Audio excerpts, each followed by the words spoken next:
You're listening to They're going to call it a hard foul. They're going to call it a hard foul.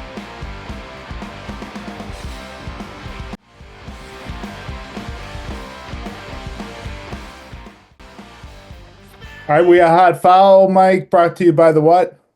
Fan First Sports Network, bitch. The Celtics, gross. Yeah, there's four teams left, and the Celtics are not one of them. Um, the proverbial piss down our leg game. Man, Mike, when they lose in these elimination games, they go down in just a ball of fire. You look back to Golden State and Miami in Game 7, and then obviously this was the worst Yeah. against the Knicks the other night in Game 6. You know, the Knicks were really good, especially on defense. They like the best I've ever seen them, I think, in that regard. But the Celtics, just there was no pushback. They they were a puddle, an absolute puddle from the opening tip to the end of the game. Yeah, it was a mess. Um, there isn't one player who played well. Um, I, No. I mean, I don't think I've ever seen Derek White play that bad in a game in my life. Um, Jaylen Brown was the only one holding it together there on offense. He had half their points midway through the second quarter and really forced to do a lot. And now the more I learned about him after the fact, I have some more compassion with the way he was playing with the turnovers. I don't know what we expected from Brown to do when none of his teammates could do anything. So that game was over. That game was over quick. And were they ever down 40? Did they ever get to that point? Or Yeah, didn't they lose by 40? I don't even know what the final score was. they Yeah, lost they were by 40? definitely they were Wow. down plus 40. And Brown, I thought he was terrible throughout the game. I thought that was one of the worst 18-point first halves I've ever seen in my life. Certainly we learned more about the knee, but coming off the game he had in game 5, I think it's probably now that we know about the knee, it's you wonder like when he got his pan injection shot. Was it prior to game 5? How I don't know how this stuff works, Yeah. but he looked like a completely different player. The turnovers were absurd. His defense really wasn't good. And that was him the majority of the series outside of game 5. He really was just a negative player for the most part in the series. And I think we can probably attribute a lot of that to what we know now, MCL tear in his knee. But yeah, no one else stepped up. Their old guys looked old and Holiday and Horford. Derek White just couldn't get it going. And then, what do you really expect from anyone else in that situation? They're not really playmakers, so you become really limited. Yeah, it was Yeah. awful. I mean, and Porzingis was running around out there again. And I mean, Jim, you talk about Brown. He didn't have a great series. This one good game. You go back to the first 4 games. Jason Tatum only played one good game in this series. This was just not a good series by the Boston Celtics. You can't blow two 20-point leads at home. Um, just a really pathetic way to end the season, and it's very disappointing. And I'm very thankful that they won the championship last year because I think the window on this team might be officially closed. Oh, it definitely is. I mean, the Tatum injury did that. I mean, the Tatum injury just changes the outlook on everything. Um, and you even go back to that game 4 loss. Now looking at it now, I mean, you didn't really have. It was just Tatum Mm-hmm. playing at a high level, and it did it. I guess it didn't look that much different than Game 6. I mean, it was a little bit different. They were a little bit more competitive. They hit threes early to keep them in the game, but that second half really didn't look that much different than Game 4. And And the Knicks look like the better team. they looked That's like the what ended better up team happening. through four Yeah, through six, with the exception of Game 5, right? They looked through the better team, and yeah, those games, those first 2 games, those are the ones you're always going to look back on. The blowing of the 20-point lead. Um, and you were probably right. There was just something wrong with their DNA. There's something wrong with their health. You mentioned on the pod at the start of the playoffs or right before the playoffs that you didn't think the Celtics could overcome both Brown and KP. This was before we knew about KP's sickness, if they were Yeah, both hurt. And that's exactly what happened. I mean, KP was supposed to be that X factor for them when their offense bogged down, that you could go to of him on course. mismatches and go to the pick and roll and not have those fourth quarters like you used to have a couple of years ago, and that they ended up having in games one and two, and that wasn't available at all. Yeah. And Brown wasn't himself, with the exception of really maybe two and a half, 3 games this entire playoffs. Hmm. And even if they had won games one and two, this thing was probably ending next series anyways. Or if they split game one and two, it was probably ended in game seven in this series.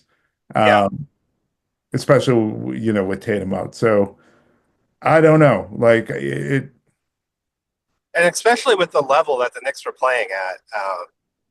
I mean, the Knicks were playing very well in this yeah, series in the mid through the third quarter to the end of games.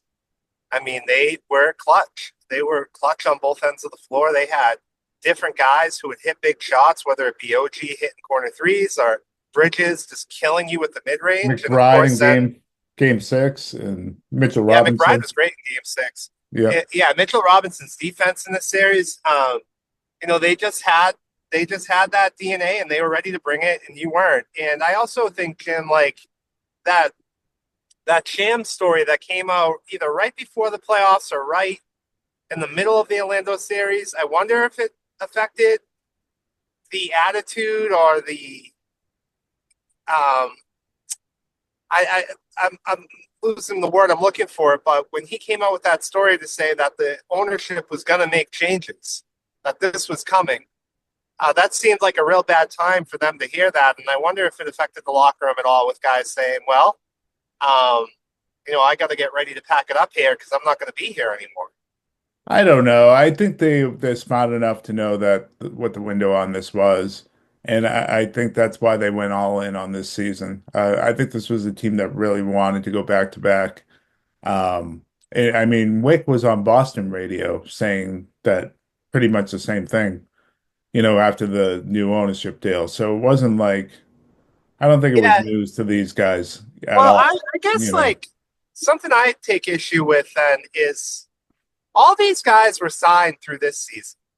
So, right, like, had they not extended players, they were all going to be here. And I feel like some of these extensions are going to make it harder for them to get value back in trades. Um, I don't know if I want Holiday beyond like a year. I certainly, I don't want Sam Hauser as a guy who's locked up because of his No, injuries. at 10 million a year or whatever it is. Yeah, That's nothing for a move shooter when you but see but Duncan yeah, but his Robinson at 18 and other players. Yeah, his injuries are adding up. His effectiveness, I don't know. I yeah, yeah, I don't. Look, I kind of all those moves at the time they made sense and they were gearing up, to try to go back to back. I'm reading stuff now that Cornette turned down more money to come back for this season.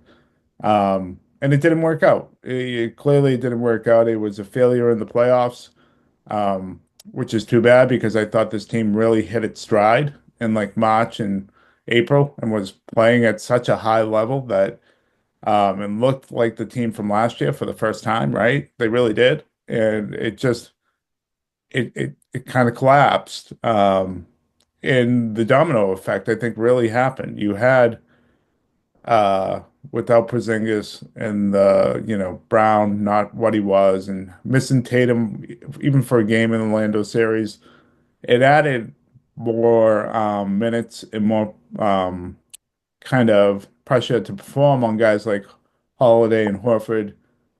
And you wonder how that affected them, into the series when you only have a game off in between games. They certainly looked like tied guys in they game weren't very good. six. They looked like tied guys in game four. You would see certain games where they played better, but they didn't look like themselves. So you wonder how the impact of those things wore on them. Um, yeah, but just completely disappointing. Uh, and you're right, significant changes are coming. Everyone knows they're coming. Um, but I've seen a lot of what you've said about like it's going to be tough to deal these guys. I just maybe Holiday, there's something to that, but I don't think it's going to be as difficult as people think it is. You know, these players are still going to be valued, especially for teams that are looking to get over the hump and win a championship or take a next step, or maybe have some restraints in the free agency market. And that's the other thing that like makes trades more plausible now and gives the sellers some more leverage than they used to have, is that the free agency market really doesn't exist anymore. You get some mid-level players, but you don't really have impactful players really hitting the market. And even when you do, there's so few teams that have money to spend that the market is really condensed. So I think there'll be room to move. And I look at teams like all three teams in Texas, Houston, San Antonio, and Dallas. I look at Orlando. To me, those are the teams to watch when we start talking about Celtics players that could be potentially moved. But let me ask you something before we go there, Mike. Do you feel like this was more um, injury related, this playoff run? Do you think it was more pissing down their pants, or do you think it's some combination of both? I think injuries definitely played a factor, but the way they played in the fourth quarter in this series, can it's more than injuries. Yeah. They just couldn't close games. They couldn't hold on to leads. I mean, even in game four, they were up by 14 in the third quarter. Yep. They they couldn't make stops at critical times. They just couldn't execute. Um, they didn't really run offense. If we're going to be honest, it was attacking matchups and 5-0. So, And it was just attacking and matchups with if just two things would like, guys. yeah, Yeah. if things would slow down, slow with no pace. And I didn't realize in the regular season that they were the second slowest offense in the NBA. I They think were like those that things, last year too. yeah, I think those things need to change. I do. I think they have to change the way they play on offense to be more efficient. They have to have more ways to score. They have to use the post up game. They have to use pick and roll more. They have to go to the basket more. Um, just really ugly. Just really ugly on offense and really ugly out of timeouts. They never looked ready out of timeouts. So I definitely think injuries played a factor. That's obvious with the way it impacted Jaylen Brown. And it's, I mean, Kristaps Porzingis, but they weren't the same team as last year. Um, Last year they could go to other stuff. Last year they would run sets, they would run plays, they would attack you in different ways when things weren't working. They would execute. They were one of the best teams at the end of games in the playoffs last year in close situations. Um, and they just weren't that this year. No, they certainly weren't. I mean, yeah, you look at every, games one, three, and four of the Pacers series, all the plays they made down the stretch to beat them, and the clutch shots and the key passes and the key defensive plays. Yep. There's so many of those that you could think of. It just it felt like, in game 5 when Tatum was out, they would be willing to attack a guy like Brunson with anybody. And I thought it was a really good strategy going at him. And then you could get into your sets and the ball started popping and you really forced Brunson to play both ends.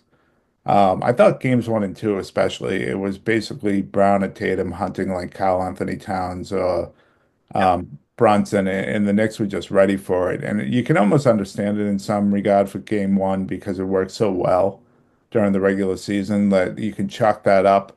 But then to not have that adjustment in game 2 when things started getting tight again in the fourth quarter was Unacceptable. really It, disappointing and surprising.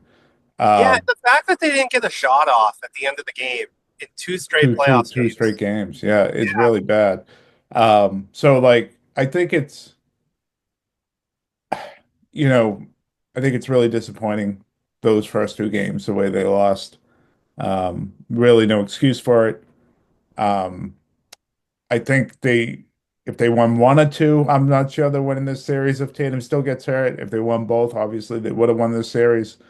Um, I don't think they go beyond this series based on their health and everything. But at the same time, I'm the type of fan, Mike, at this point in my life that obviously I want a championship, but I just want more basketball. I exactly. want more good basketball. And so, and I want these things to go as long as they possibly can. And I want them to maximize um their potential. And they didn't do that. And that's really disappointing. And you can't, you know, even when like that Golden State year where they lost in the finals, you could say they should have won the championship and you can make the but I think they really maximized their potential. They were a 500 team midway through. They got to the finals and lost to a Golden State team where Steph Curry was playing out of his mind and a team with a lot of championship DNA. The Miami season, they definitely crapped out. You know, they should have went back to the finals. But this one's the worst. Yeah, like I have a hard time getting really upset about losing in a championship or an Eastern Conference Finals Game 7. Not to get the conference finals with this group, even banged up. I think it's a huge disappointment. I think it's for the playoffs. I think this regular season I would never call a failure. They did what they were supposed to do. They made it entertaining for me. I really enjoyed it the last few months. I definitely think the playoffs you can call failure. I don't think I would be saying that if they got to the Eastern Conference Finals and they lost, and I know about their injuries against a Pacers team that matches up with them already extraordinarily well. It's different than the Knicks. The Knicks don't match up with this team. Obviously, they matched up a lot better as the series went along, but they didn't. Even in games 1 and 2, you could feel it, you could see it. You watched it, and they failed. And so that's I think um, unfortunately for them, that's how you're going to remember this season. Yeah, I mean, Thank God for the championship, like you said. Um, but disappointment and a failure. And I would like, I'm being fair here. I would not have called it a failure if they went beyond this.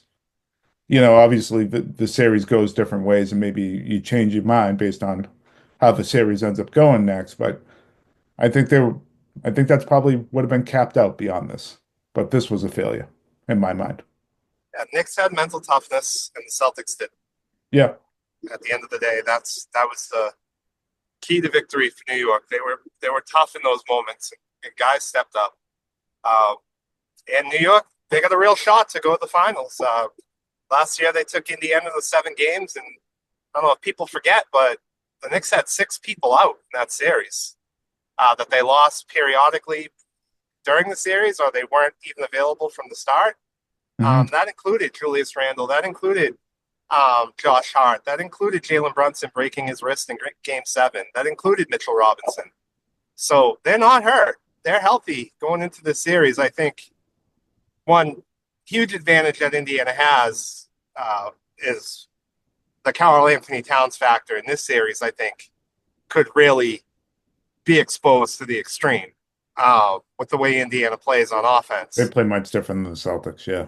They run an offense. Yeah. They're They not like average like Boston. 200 something passes a game compared to like Yeah, 120 from the Celtics. Yeah. It's extraordinary what they do.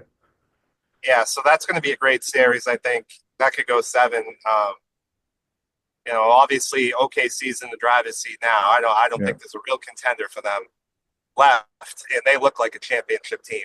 I So think the Pacers could I think the Pacers could give them a real fight. I know OKC matches up well against them. I really like this Pacers team. I have all year. Um, I think you're right. The Knicks definitely have a shot, and I think this is going to be a long series between these two teams.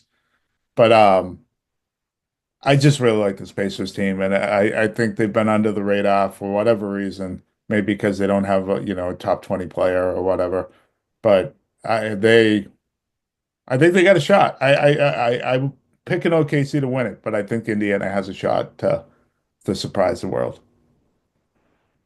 Sounds good. I agree. I give Indiana like a 20% shot in that series. I give the Knicks like a 2%.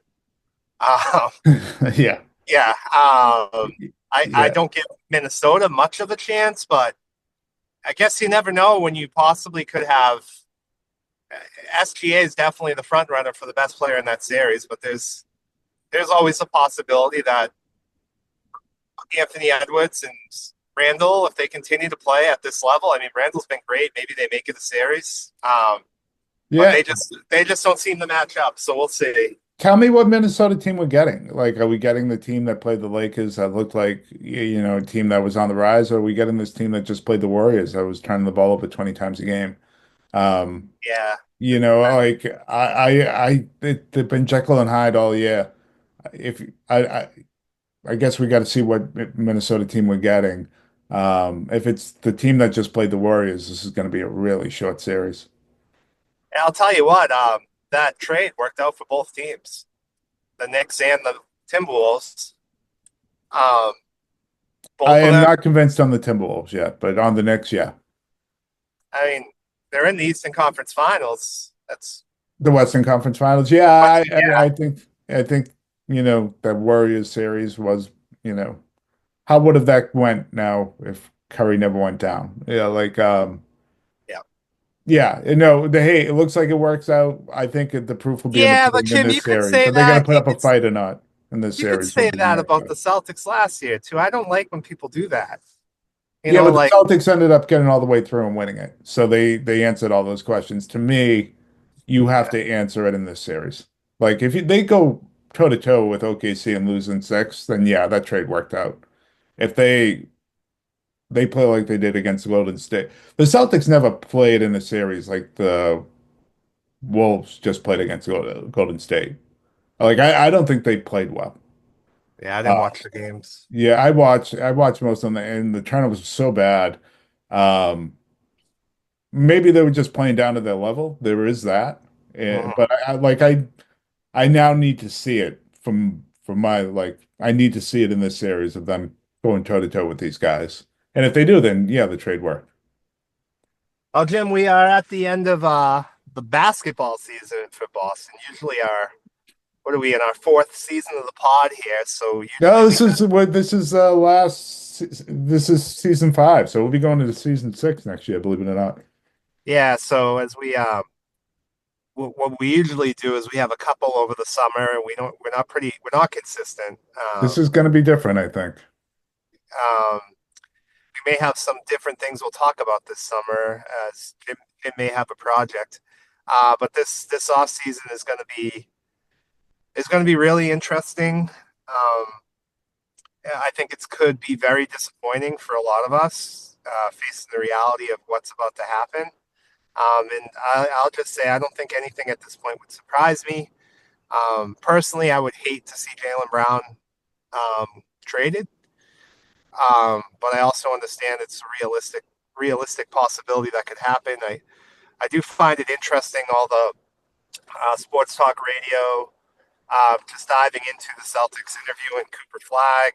Um, I don't see any real possibility of that ever happening, but I think it just tells me that they're looking at players at the front end of the draft to see if they can move a player like Brown to get as much to maximize as much as they can get back as possible. So it just tells me that this could happen. Um, Yeah, so it wasn't just Cooper Flag either. I know that he's the one that got the headlines, but it was Trey Johnson who's expected to go between 5 and 10. yeah. So like in those interviews, you only get 12 of them at the combine, and you have to request them and prioritize them. So the fact that they're requesting these guys and Yes. prioritizing should raise your eyebrows a little bit. Like, maybe it just makes sense to do Cooper Flag to get to know him a little bit. If he ever becomes a free agent one day, he already knows your front office. I mean, a lot of NFL teams do that.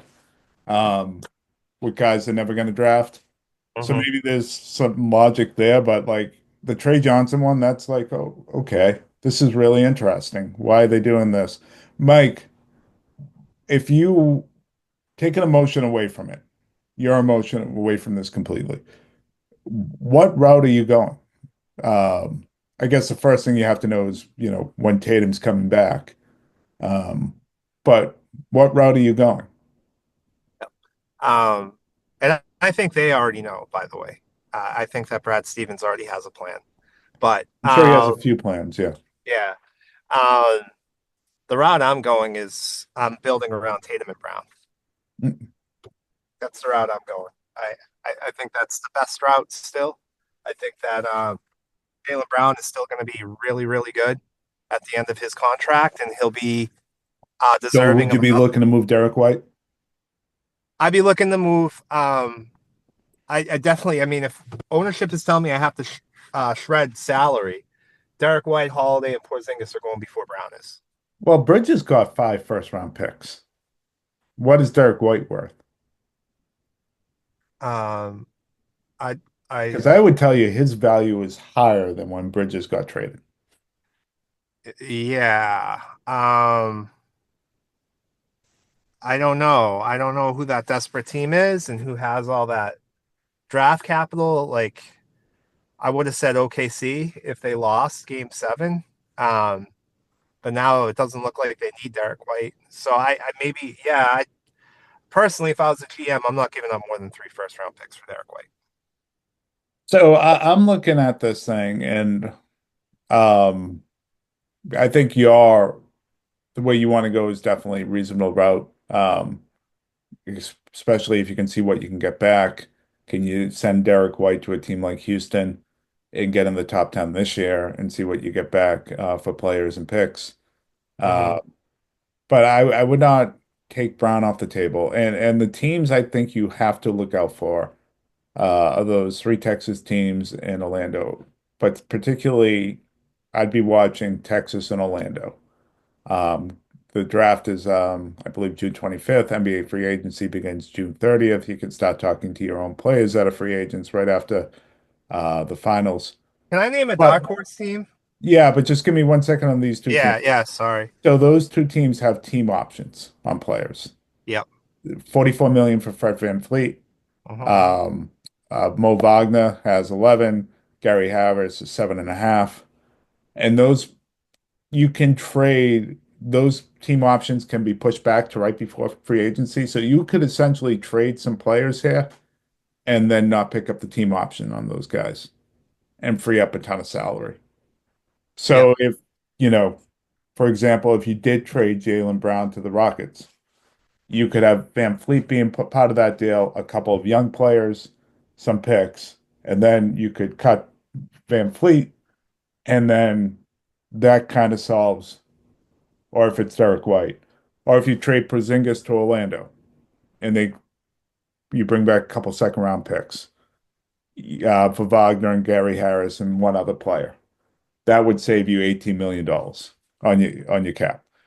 Yeah. So those are the type of deals I would be really looking out for ahead of the draft here.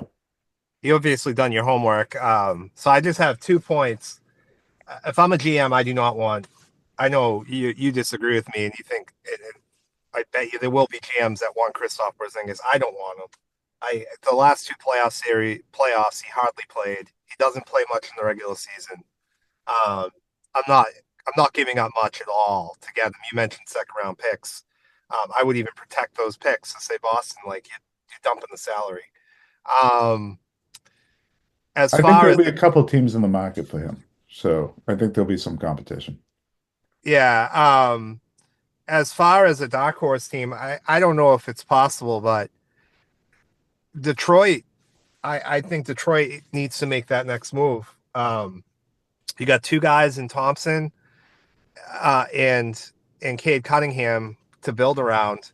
Um, And Ivy too. well, yeah, coming off an injury, a guy like Jaylen Brown there Makes a lot of sense. I know Harris has like a $35 million team option. Well, I mean, if you trade Jaylen Brown, you're gonna have to give a guy like Thompson back. I mean, if Bridges is getting 5 picks, we talked about Dame Lillard. Brown is value like what you got to get back for Brown is got to be a boatload. Yeah, no, I would agree with Yeah. that. It's just and if I'm Boston, that's what I want. If I'm other GMs and somebody says to me the Mikal Bridges trade, I'm going to laugh at them and say, "Well, that was the New York Knicks. That was James Dolan. Like, Why do you expect me to do the same thing just because he made that stupid trade? Like, I don't think Jaylen Brown is worth 5 first-round picks. Is what I would tell somebody. Like, you can get 4 or 3. Um, I would come back and say Luka just got 1. Yeah, but So here's what I'll say. Like, if you're the Rockets, you're this close to being a really good team. You're not going to get that through the draft. no, you You get Jaylen Brown, you can win it all. there's no free agency. So what is Brown worth to you? A He's worth lot. a lot. Mm-hmm. You know, if and there's going to be other teams in that spot that will look at Jaylen Brown and say, this could be the guy that gets us to where we need to go, and that's worth a lot. But Uh, don't you also think that teams are going to want Giannis first to figure yes, out that yeah, first oh, to get the absolutely, Brown? yeah. That's I think that's the number one domino to fall, and that's what hurts the Celtics in a lot of regards here because you want to move this stuff before the draft. Of So course you do. you're kind of hoping that the honest stuff like really resolves itself quickly. And then Um, there's Durant too. yeah, but Brown's a much bigger domino than Durant. If Yeah, Brown's on the market, then Durant's going to have to wait for Brown. yeah, it'll be interesting. Yeah, Um, like if you're Houston, that's a no-brainer who you want out of those two guys at this point in their career. yeah. And so like so the best thing that could happen to the Celtics, honestly, is Giannis come out and say he doesn't want to be traded in the next week or so. And that just ends that. That's not happening. No, I don't think so. So that'd be the best thing. Otherwise, you're looking to move your lesser assets quickly and Porzingis and Holiday and trying to, figure that out with maybe 3-team deals or whatever. But again, that becomes a little bit difficult, because those are the type of guys that are like finishing touches. Still players that teams are going to want, but it's after they built their roster already. They don't want to put a big salary in before they make their other moves, right? So, but Yeah, who I knows? mean your other option is like The Lakers could be interested in KP with their need at center, so who knows? you're a team like Charlotte. Maybe you call Boston and say, "Hey, attach a second-round pick to KP, and we'll take his contract off your hands right now, because we're not going anywhere." If you're a play, even like Yeah. Washington is still in that boat. Um, Unfortunately, that could happen for Yeah, but veterans like I our don't think players. he's that damaged unless it's like we find out he can't play again. This illness was something. I mean, all you have to go back is a month and see that he scored 34 points in Madison Square Garden on 8 3-pointers, and he was playing like that all the time. And then this illness hit. And so if you're a team that needs scoring out of the five, yeah, maybe I might not have him during the playoffs, but he immediately makes us better, right? And he raises our ceiling, especially if you're a team that there isn't a lot of other avenues to get better. And I think this whole new CBA is so fucking stupid. It's But awful. in some ways, right now, in terms of trading players, it becomes advantageous for you, this new CBA. All right. Well, we'll have a. I don't know when we'll do another pod, but I got to get off, Jim. So it's the end of the Celtics season. Disappointment, and we're gonna have a disappointing off season. So with that, everybody enjoy their summer. All right. Take care, everybody.